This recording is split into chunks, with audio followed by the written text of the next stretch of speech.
کسن جدورن بین کنترل داعش لی باشور موصل درفن دیدن زانین کو مورال داعش ایدن نما وکو بری خورته جبر فشار لشکری یا لسر گروپه وان هر وسا گوت کو شروانن بیان نمانه.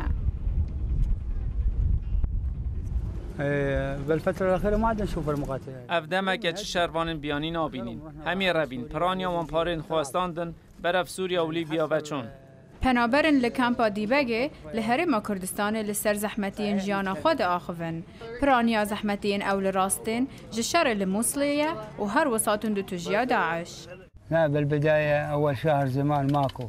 لچه مهن دست پیک داد چه نبو. لی پشتی دو مهان او در باسی مالان بون.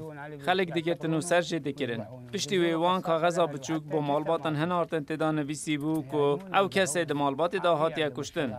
قاسمين او قالك دقل مخراب بون دم حجد الشيخ فارس و نجان هادا مزراندن داعش تنتر بون دقل ما وان قود كو او دمك بو وان آف غاز و الكتريك هبو.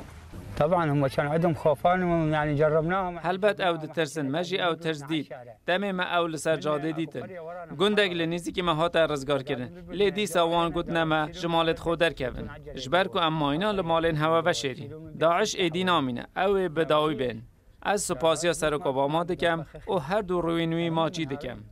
وان هر وسادان زانین کو او کاربون پیشکتن هیزن حکومت ببینن جبر کو داعش ستلایت و تلویزیون قطخه نکرن. وان گود تاوی کو هندک چکدارن داعش باش بون دگلوان دیسان قطخه لسر تیکلی انجواکی هاتبون دانین. هم من جو يعني قام دم داعش نو باجار دست سر کر وان پاره و خارن دان خلکی لی اگر تعالی کاری وان قبول کر واتا تدگلوانی.